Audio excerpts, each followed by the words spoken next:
এই ঈদে বাড়িতে গেছি বাইক নিয়ে। এরপর বাড়ি থেকে নওগাঁ গেছি, নওগাঁ থেকে রাজশাহী, রাজশাহী থেকে নাটোর, তারপর আমি ঢাকা ব্যাক করছি। আলহামদুলিল্লাহ আমার কিন্তু ব্যাক পেন হয় নাই। আমি ইঞ্জিনিয়ারিং লাইনে পড়ালেখা করছি, আমি আর্কিটেক্ট আর কি। আমার নাম রাশেদ।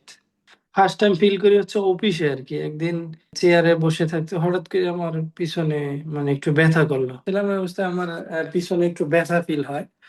তো এরপরে আমি উঠে দাঁড়ানোর পর সেদিন আমি মানে একটু ফিল করছি, ভালোই ব্যথা ফিল করছি। এরপরে আর মনে হয় অফিসে আর আমি কাজ করতে পারি না, এরকম হয়েছে। কয়েকদিন পর ফিল করতেছি ব্যথাটা আস্তে আস্তে বাড়তেছে।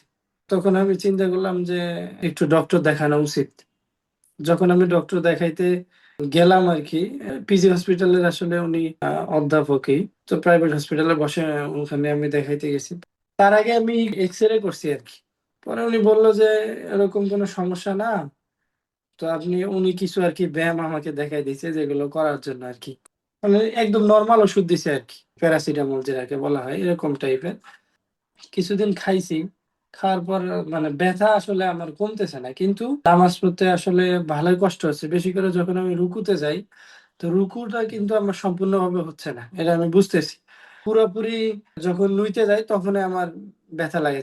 তো এরপরে আমি আসলে আর ডক্টর দেখাই নাই, তবে আমি ওই যে ব্যথা যখন হয় তখন থেকে আমি একটু নিয়ত করছিলাম যে আল্লাহ কি এমন কোনো ওয়ে বের করে নাই যে শুধুমাত্র ওষুধ ছাড়া, মেডিসিন ছাড়া আমি সুস্থ হব।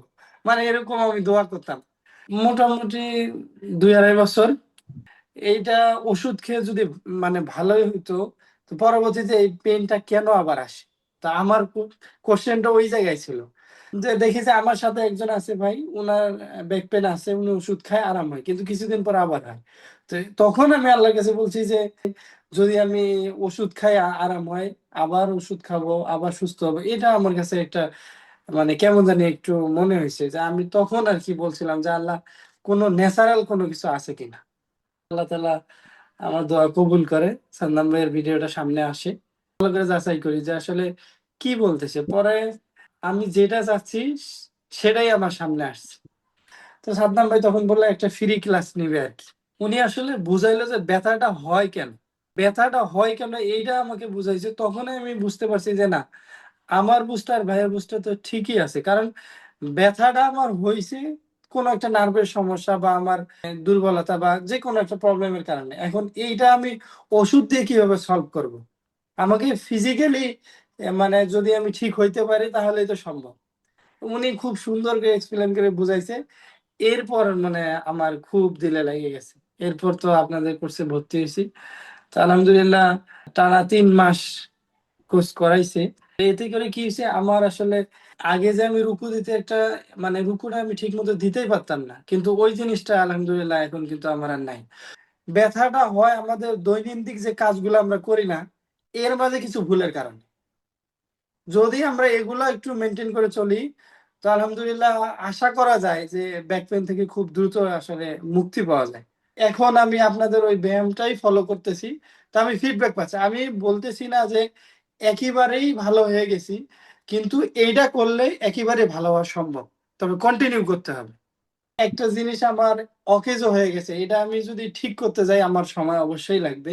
আমি তো বাইক চালাই এবং ট্যুর করা আমার পছন্দ। এই ঈদে বাড়িতে গেছি বাইক নিয়ে।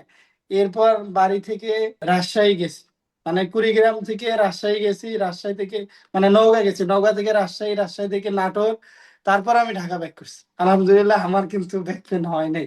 যে ব্যাক পেনের যে সমস্যাটা যদি আশেপাশে কারো থাকে, আমি অবশ্যই বলবো যে ব্রেস্ট মেথডে যোগাযোগ করার জন্য। এটা অবশ্যই বলবো। এটা এমন এক জিনিস, এটা একবার ঢুকলে আসলে সে এটার মানে ফিডব্যাক পাবেই পাবে ইনশাল্লাহ।